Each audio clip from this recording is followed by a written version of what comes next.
Hey everyone, and welcome back to Dark Truth Files, your go-to channel for diving deep into the most chilling true crime stories. Today, we're unraveling a case that sent shivers down the spine of an entire nation, the terrifying saga of the BTK Killer. This isn't just about a monster in the shadows, it's about the monster next door, a man who lived a seemingly normal life while committing unspeakable acts. Get ready, because this is Dennis Rader's story, and it's one you won't soon forget. Music fades into a soft, ambient tone, slowly transitioning to a darker, more somber sound. He was a husband, a father, a church leader. He was a seemingly ordinary man living in plain sight. But beneath that veneer, he harbored a chilling secret. He was Dennis Rader, the notorious BTK Killer, a man whose gruesome moniker stood for bind, torture, kill. His reign of terror stretched for decades, leaving a trail of fear and unanswered questions. Imagine living in a quiet suburban town, feeling safe, only to discover that true evil was lurking just around the corner, blending in perfectly with everyday life. That's the unsettling reality Wichita, Kansas, faced for far too long. Low heartbeat sound begins growing slightly louder. The nightmare began in 1974. Wichita, Kansas, a place known for its friendly, close-knit communities, was shattered by an unimaginable tragedy. On January 15th, police discovered a horrific scene. The Otero family, Joseph, his wife Julie, and their two young children, Josephine and Joseph Jr., had been brutally murdered in their own home.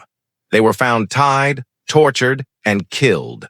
The sheer brutality sent shockwaves through the community. Who could commit such a heinous act, and why? There were no clear motives, no immediate suspects, just profound grief and a terrifying sense of vulnerability that settled over the city like a dark cloud. Heartbeat sound continues, then fades into a distinct typewriter clicking sound. Months later, as the investigation stalled and fear mounted, a chilling development emerged. A letter, seemingly from the killer himself, arrived at a local news station. It wasn't just a confession, it was a boast. The author described the murders in gruesome detail, proving he was the perpetrator. And then, he gave himself a name, one that would become synonymous with terror: BTK. Bind them, torture them, kill them. The letter chillingly explained. This wasn't just a murderer. This was someone who reveled in his crimes, someone who wanted recognition for his monstrous acts. The community now knew they weren't just dealing with a killer, but an intelligent, cunning, and deeply disturbed individual who enjoyed playing psychological games. Typewriter clicking fades into a dark, pulsing synth beat. For years, BTK continued his horrific work. He meticulously stalked his victims, studying their routines, their habits, their vulnerabilities. Each murder was planned with chilling precision, almost like a project, an elaborate scheme executed with cold calculation. He broke into homes, ambushed unsuspecting victims, and carried out his terrible fantasies. The fear in Wichita was palpable. Neighbors eyed neighbors with suspicion. Locks were reinforced, windows double-checked. Every creak of a floorboard, every shadow seemed to hold a sinister meaning. 10 lives were stolen over 17 agonizing years, each one leaving a permanent scar on the community, and etching BTK's name into the annals of true crime history as one of America's most terrifying serial killers. Synth pulse softens, transitioning to a calming, almost pastoral music. And then, as suddenly as he had appeared, he vanished. No more letters. No more bodies. The terror seemed to subside. Years turned into decades, and people began to breathe a sigh of relief, cautiously hoping that the nightmare was finally over. Many thought BTK was gone forever, perhaps dead or incarcerated for another crime. But they were wrong. He wasn't gone. He was living quietly, right there in Park City, a suburb of Wichita. He was Dennis Rader, a husband, a father of two, a seemingly devoted family man. He worked as a compliance officer and incredibly served as president of the Christ Lutheran Church Council.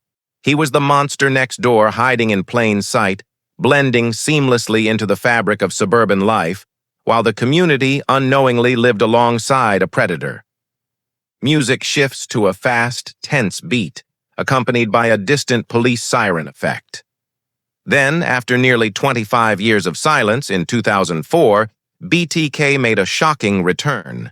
It seemed his ego, hungry for recognition, simply couldn't stay quiet any longer. He started sending packages to media outlets and police, containing clues, cryptic letters, and even dolls tied up with rope, mimicking his victims.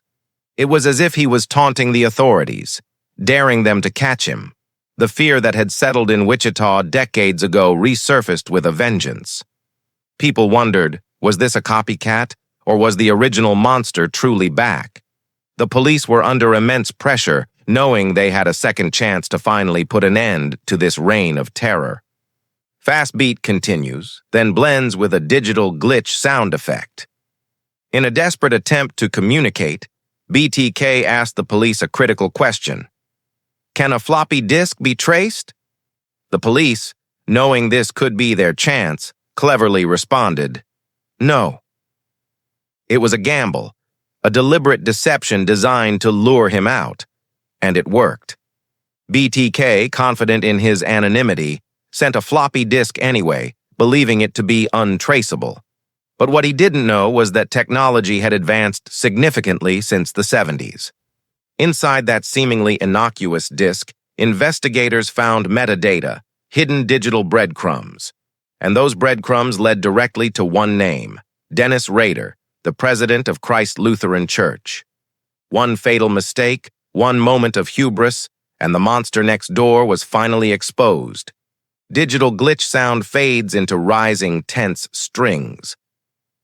In February 2005, after decades of eluding capture, the authorities finally moved in. Dennis Rader was arrested. The man who had terrorized Wichita for years, the pillar of the community, was revealed to be the BTK Killer. During his interrogation, Rader confessed to 10 murders, detailing his horrific acts with a chilling calm, a cold detachment that spoke volumes about his disturbed psyche. He wasn't remorseful, he was proud of his projects, recounting them like achievements. It was a staggering revelation, a true crime story that seemed too unbelievable to be real. After 31 long years, the reign of terror was finally over. Justice, though delayed, had finally arrived. Tense strings transitioned into a dark, cinematic drone. Today, Dennis Rader, the BTK Killer, spends the rest of his life behind bars in a Kansas maximum security prison. He received 10 consecutive life sentences, meaning he will never again walk free. Even from prison, he reportedly still writes letters, still reflecting on his projects, still seemingly devoid of remorse. His story serves as a chilling reminder that evil doesn't always wear a mask or lurk in obvious shadows. Sometimes it lives right next door, disguised as an ordinary person, a neighbor, a friend, a family man. The BTK Killer, the monster next door, is a terrifying testament to the hidden depths of human depravity. Dark drone softens, then fades into silence, followed by a soft echo. He wasn't hiding in the shadows of some dark alley. He was living right next door, sharing fences, attending church, coaching youth sports. The BTK Killer remains one of the most unsettling true crime stories because it forces us to confront the uncomfortable truth that evil can exist in the most mundane of places. Thank you so much for joining me on this deep dive into the chilling case of the BTK Killer. If you found this story compelling, please give this video a like, and don't forget to subscribe to Dark Truth Files for more gripping true crime stories. Hit that notification bell so you never miss an upload. We'll see you in the next one. Stay safe out there.